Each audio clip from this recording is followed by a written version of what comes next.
Untuk teman-teman yang ingin mempromosikan bisnisnya atau mendukung YouTube ini, bisa menghubungi nomor gua yang ada di kolom deskripsi. Jadi Genoa ini punya bakat untuk mempersulit tim-tim besar, teman-teman, mengalahkan Lazio dan Roma serta menahan seri Napoli dan Juventus.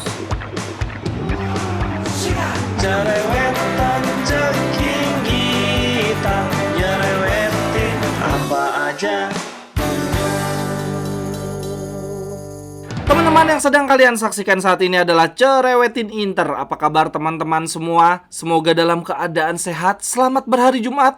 Jangan lupa dini hari nanti jam 2.45 ini akan ada partai terakhir kita di tahun 2023. Kita akan bertandang ke Stadion Luigi Ferraris, kandang Genoa. Kita cerewetin bareng-bareng ya teman-teman. Dan jangan lupa ikutan tebak skor dan tebak pencetak gol partai Inter melawan Genoa. Akan ada hadiah 100.000 untuk 2 orang pemenang yang disponsori oleh Castello ID. Untuk info lebih lanjut silahkan langsung cek aja di Instagram gua @cekinggita. Ini kalau kita bisa menang berarti kita akan membungkus Campione di Inferno ya. Walaupun partai masih tersisa 1 pertandingan lagi melawan Verona.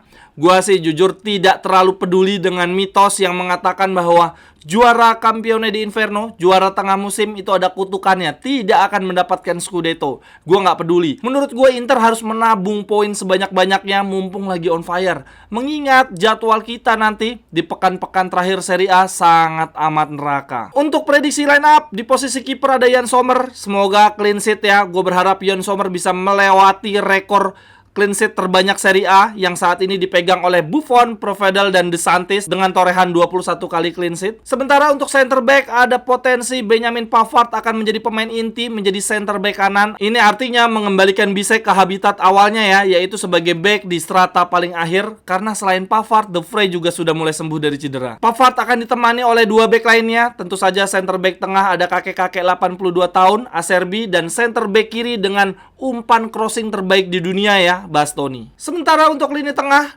Dumfries dikabarkan sudah mulai berlatih di lapangan tetapi masih berlatih terpisah. Kalau melihat tipikal Inzaghi yang nggak berani ngambil risiko, menurut gue Dumfries tidak akan bermain. Mungkin dia masih dipanggil di partai lawan Genoa tapi cuma duduk di bangku cadangan. Atau masuk di babak kedua masih mungkin lah di 10-15 menit terakhir.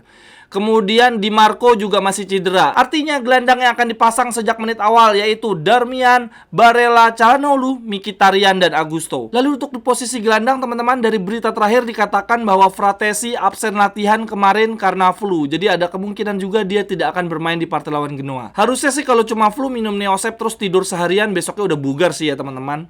Kemudian untuk posisi penyerang kita masih tanpa Lautaro. Jadi duetnya akan ada Thuram dan Arnautovic. Semoga Arnautovic bisa mencetak gol di partai ini. Gue berharap Inzaghi bisa mempersiapkan pertandingan dengan baik. Jangan sampai meremehkan karena nih Genoa bukan tim gampangan ya. Sebelumnya kalau teman-teman tahu kita itu punya selisih poin dengan Juventus tuh 1 poin. Sekarang melebar jadi 4 poin gara-gara Genoa menahan seri Juventus. Jadi Genoa ini bukan tim kacangan. Walaupun kalau dilihat dari posisi dia ada di peringkat 13 ya, ada di bawahnya Lecce, tim yang kita kalahkan minggu lalu. Jadi Lecce sama Genoa masih bagusan Lecce ternyata. Dari 17 pertandingan Serie A, Genoa itu menang 5 kali dan seri 4 kali, sisanya kalah. Tapi yang menarik teman-teman, dari 5 kemenangan Genoa, 2 diantaranya mereka mengalahkan Lazio dan Roma. Bahkan mereka juga mengalahkan Sassuolo, tim yang selalu menyulitkan Inter. Dan dari 4 kali serinya di musim 2023 ini, mereka menahan seri Juventus dan Napoli. Jadi Genoa ini punya bakat untuk mempersulit tim-tim besar teman-teman. Mengalahkan Lazio dan Roma, serta menahan seri Napoli dan Juventus. Kalau dilihat dari sisi skuadnya, menurut gue Genoa sangat improve dibandingkan musim lalu. Bayangin aja, mereka merekrut penyerang utama tim nasional Italia, Retegui. Kemudian dia juga memulangkan ke Serie A ya, gelandang dengan tendangan roket Malinowski. Lalu mereka juga membawa pulang Torsby ya. Torsby ini sebelumnya tampil sangat gemilang bersama Sampdoria, kemudian direkrut oleh Union Berlin. Nah, sekarang mereka rekrut lagi dan tampil sangat baik bersama Genoa.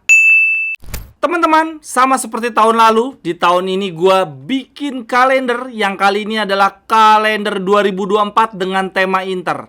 Ini tema bukan sembarang tema ya. Bukan cuman ada foto-foto pemain Internya nih, tetapi ada jadwal Serie A Inter di 2024. Ini gua kasih tanda nih. Ini nggak kelihatan kali ya kalau di kamera. Ntar gua kasih gambar yang lebih zoom. Ini gua kasih tanda di jadwal pertandingan Inter. Contoh, di bulan Maret Tanggal 3 ada logo Genoa, tulisannya H. Itu berarti di tanggal 3 Maret kita akan melawan Genoa di kandang sendiri, home. Kemudian 10 Maret, melawan Bolonya. Ada logonya nih, keren banget. Lalu di bulan Februari contohnya di tanggal 11 kita akan melawan Roma. Ini ada logo Roma, ada tulisan away-nya. Gokil banget. Ini adalah kalender meja. Dan bukan cuma ada kalender meja, gue juga ada kalender dinding yang jauh lebih besar. Gokil, lebih enak lagi ngelihatnya. Tuh, mantap banget. 7 Januari, home Verona, ada logo Veronanya. Untuk harga kalender meja dengan kalender dinding sama ya, sama-sama 75.000. Tetapi kalau beli dua bukan 150.000, 125.000.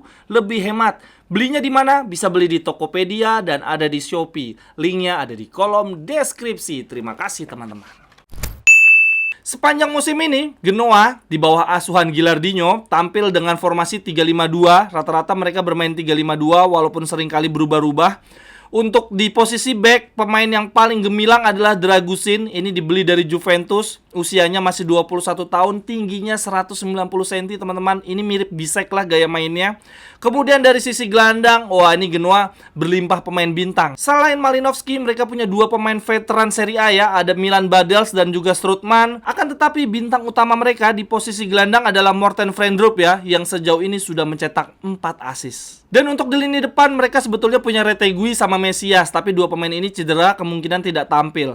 Nah, di luar dugaan, penyerang mereka yang paling subur bukan Retegui teman-teman, tapi ada penyerang asal Finlandia namanya Gunnarsson yang sejauh ini sudah mencetak 7 gol. Ini berarti golnya di Serie A jauh lebih banyak dibandingkan Arnautovic, lebih banyak dibandingkan Marcus Thuram. Nah, untuk prediksi teman-teman gimana nih? Genoa melawan Inter, apakah kita bisa menang dengan nyaman, bisa ngebantai, atau paza Inter baru detik-detik terakhir kita memastikan kemenangan? Silahkan tuliskan pendapat teman-teman di kolom komentar. Sampai ketemu di cerewetan-cerewetan berikutnya. Bye-bye, thank you.